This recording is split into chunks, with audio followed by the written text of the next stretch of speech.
I want to bring in Dr. John Woodall. He's the psychiatrist who was at the firehouse the day of the shooting and who's working with high school students there in Newtown.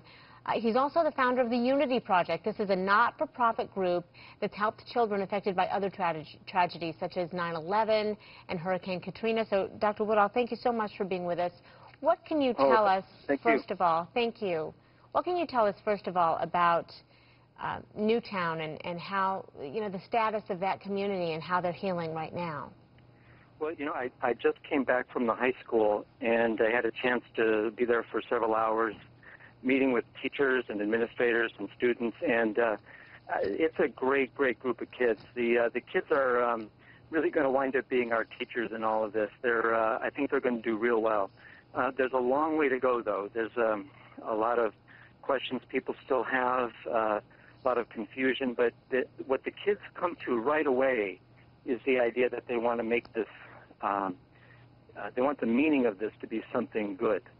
They want to create something good out of this terrible experience. So when you say the kids are going to end up being your teachers, in what other way are you seeing that?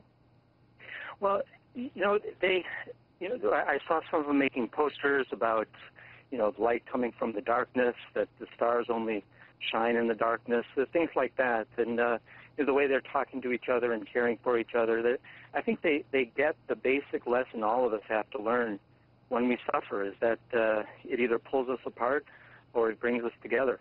And I'm very, very inspired by the principal of the school, who's basically said as much, that the meaning of this event for the school is going to be that we're all in this together, and that we have to help each other and make a better world. So it's inspiring to see that kind of leadership. Wow. And leadership in kids, too, isn't it? And what you're saying. Once this is such a fresh time and such a busy time at the end of the day, because you've got the holidays, you've got the funerals and the memorial services, but once all of that goes away after the first of the year, what will these families need most from us? Well, this is a long, life-defining process that not just the families that are affected, but everyone in town, and I think even everyone in the country. We've all been sort of caught in our steps by this, and everyone's asking these questions. How do we give meaning back to our lives? What do we do? And just a little sidestep to get to your question. One of the things that we've asked the students to do is to say, okay, now if the meaning of this is that we want to create a better world of compassion and caring for each other and not fall into anger and despair and arguments and things, then what can you do over the holiday weekend or the holiday week? What 3 things can you do to make that world a little closer? So let's start turning it into action, where the kids themselves are making personal decisions to make that happen. So we're trying to begin to empower the kids so that they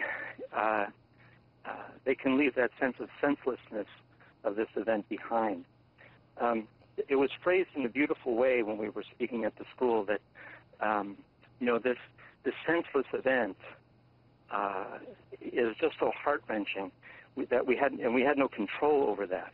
But we have absolute control of the vision of the future that we want to make from it.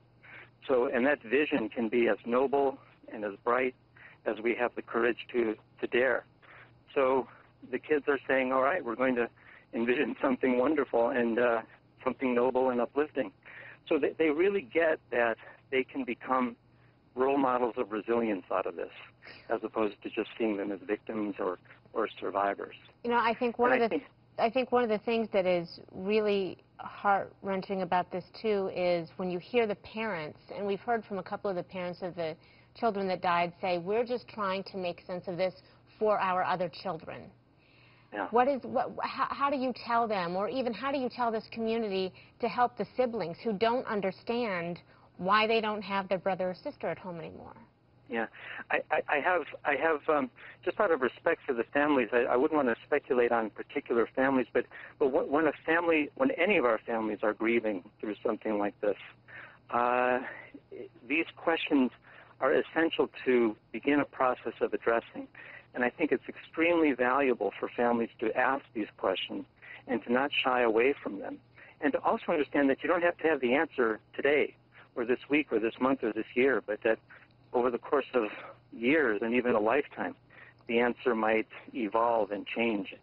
But that it's okay for the kids to start asking that question. Mm-hmm. But the fundamental principle of it is that through that questioning, that the family, the one principle that you want to maintain is that the family draws closer and their connection to other people and their care for other people increases.